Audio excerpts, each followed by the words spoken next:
Hi, I'm Matt, the etrailer. Today we're going to be talking about the Yakima Roof Rack on our 2023 Honda CR-V. This is going to be a great option if you're just trying to save space when you're on those longer vacations and you want to find an alternative space for storage. So let's check it out. So this kit today is going to have some crossbars up top. We're going to have a tower and we're going to have this fit kit on the bottom. Now with this crossbar, this is going to be a 50-inch crossbar. That's going to be the Jetstream ones. And what's really nice about these is with this shape here, it's going to be more aerodynamic, so it won't cause as much wind noise as some other types out there. And it's going to have this built-in weather strip in the very top of it. That's going to prevent any debris from getting in there. And it's nice to have this T-channel up top. If I take that off, you can get a better look at it. That's going to allow you to put T-channel accessories here. That's nice because if you have anything just that has some really bulky clamps or you just don't like the look of that, instead you can put it up top to have a more clean look to it. Moving on to the tower now, with this, you're going to have two end caps. You're going to have one here, and this one's going to be locking. So you can actually get a metal lock core that's going to use the same key system if you have any other Yakima gear on here. So that's pretty nice. One key for everything. I'll take that off too. And now we can kind of see what's happening underneath here. So this is where your fit kit is going to grab onto. There's going to be a clamp on the front and back, and we're going to have this rubber pad. And that's just grabbing on to your flush rails, and in my opinion, it's doing a really good job today. Because you want something that's going to be as flush as possible. You don't want to see any gaps because one, it just doesn't look as nice, but two, sometimes if the gap is large enough, it can create some wind noise, and this one here is doing a great job. All right, so let's talk about a couple measurements. The first one I'm going to get is going to be the height it adds to our vehicle. So we are going to be getting an additional 3.5 inches to the top. So what I recommend doing is taking the measurement from your rails to your crossbar to anything that's sitting on top of it. Let's say a roof box. Get that total measurement so you know you can make it under spots anywhere like a garage. The other thing we want to get is going to be the space underneath that crossbar, and that's going to be also about 3.5 inches. That's good to know if you have any extra large clamps. In most cases, you're going to be fine. Now, if you are using that sunroof, I would be more mindful of that because you're going to have less space. In that case, you might want to just stick to using the T-channel on the very top. And then for the amount of overhang we have, that's going to be also about 3.5 inches of usable space. This is good because if you have anything like ski carriers, you'll be able to put those here. Now, a kayak carrier, which is something you want to have more close to the edge, that might be a little bit tight. It's just going to depend on the thickness of that clamp that sits here. Putting them on is pretty easy, actually. If you're curious to see that process, just stay tuned and we'll walk you through it.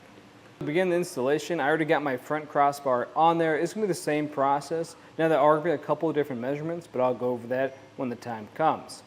Now the parts we're going to get with our kit is we're going to get our crossbars. You're going to have 2 of those, and then you're going to have your towers. You have 4 of those, along with the end caps. You have the interlocking ones as well.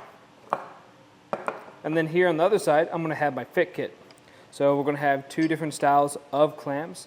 One is going to be for the inside, one for the outside. We'll go over that later. And then we're going to have the base of that fit kit. You also have this included a torquing tool so you can make sure everything's tightened as where they should be. And a couple things I do recommend grabbing is going to be some masking tape, just so you can block out where everything's going to sit. Flathead screwdrivers so you can lock these into place unless you have the metal locking ones with it. And then a tape measure so we can get our measurements. Start off by putting these towers on this crossbar. So something to note is you'll notice my block here is pretty loose. That's what we want. If you need to loosen yours up, you can turn this around. There's going to be a bolt right in here that we can loosen. And that's how you'll get that. Don't loosen it too much, it'll come out. If you do, you can actually just put it right back into place. So we're going to flip over our crossbar and we're going to reveal this open channel. And we'll come to this end cap. I'll peel on the tab, pull it off, and then we can put these towers into place. I actually recommend putting them on from the same side. And to do that, the first one you put on is going to sit in the opposite direction that should. So this hardware is going to be facing inwards to the crossbar, And this block is just going to slide into that channel. Just like that. Now push that to the other side. Like that. Same thing for this one, only it's going to face the opposite direction where all that hardware is facing out this way.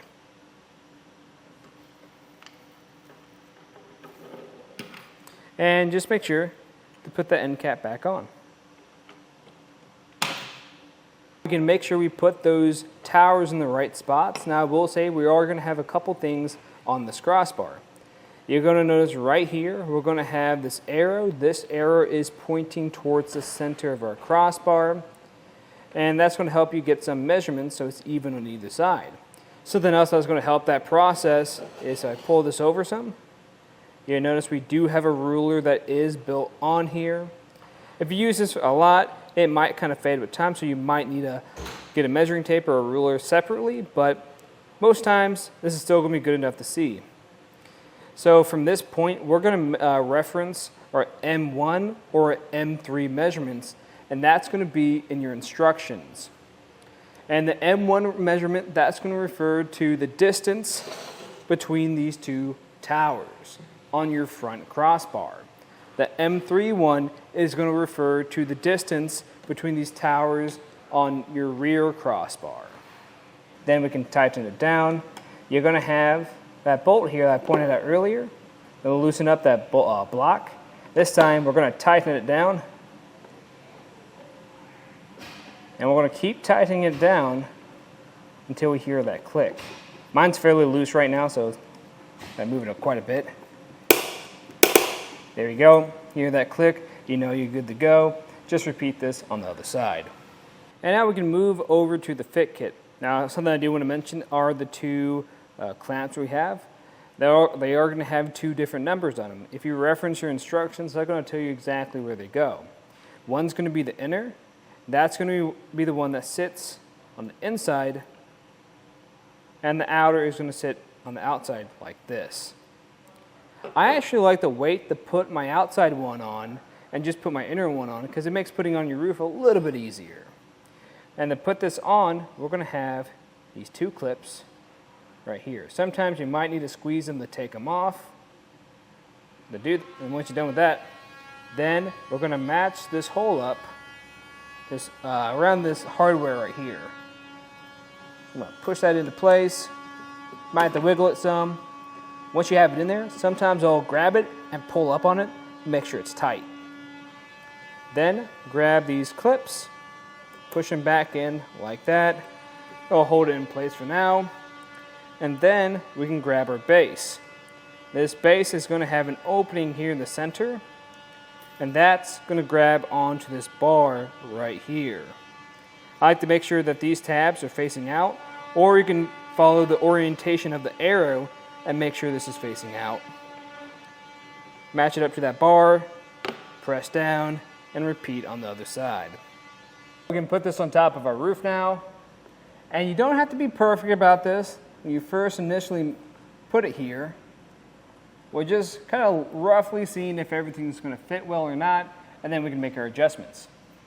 And before we check if this is in the right spot, I want to make sure this is in the right orientation, so we want to make sure this thick side is facing forward and the thin side behind us. Now from here, we're going to reference two measurements in your instructions. That first one is going to be the M2 measurement. What that's going to be is the distance from the top of the windshield to the very front of your front tower. The M4 measurement is going to be the center of this crossbar to the center of your rear crossbar. And once you get that, just make sure it's even on either side. That's why I recommend having the measuring tape and some of the masking tape to help you mark this out. Now I made my adjustments and I know everything's even. If you get to this point and you're realizing it's not sitting on the center of your rails, what you can do is take that masking tape again, mark this out, take this off your roof, and just adjust it either by pushing those towers in or outward some so they do match that distance. Once you're done with that, then we can grab that clamp for the outer fit kit. And I already have this unclamped over here. So make sure you've done the same. And I actually find it easier if you lift up on this a bit, push up underneath, so it kind of matches that hook there, then drop it back down. If it's not wanting to fit past this, what you can do is loosen this up some. That's going to expand the entire clamp so it can fit around there. Just like that. Once it's around, just make sure you do that on the other side. We'll put these clips back into place. They kind of fall in these little holes. There we have it. And just make sure this hook is falling underneath this lip here. Then we're going to come back with our Allen key. We're going to tighten this down a little bit. Sometimes I'll even pull on this. Make sure it is falling underneath that lip. And we're just going to tighten down a little bit until we find a little resistance. We're then going to repeat that on the other side. The reason why I'm doing it like that is I don't want it to pull too much to one side, making it uneven. And if you do have an issue with one side not wanting to grab, what I'll do is loosen up the other side, kind of tap it from one side and try to center it up a bit more, and then go to the other side and retry again. Once you get this kind of grabbing on either side, you tighten it down, just go back and forth until you hear that click.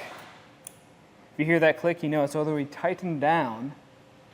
And then we can grab our locking cap. The way this works is you're going to have an opening on one side. That's going to grab onto this little tab here. So put it on at an angle, push it into place. Then you can grab a flathead, or if you have the metal ones already in here, lock it down, and then put the end cap on. From there, all you have to do is give it a good shake test. Make sure it feels sturdy, that it's not going to go anywhere. And if it feels good, then that'll pretty much complete our installation. Now, of course, if you guys have any other questions, let us know here at eTrail. And again, I'm Matt, and thanks for watching.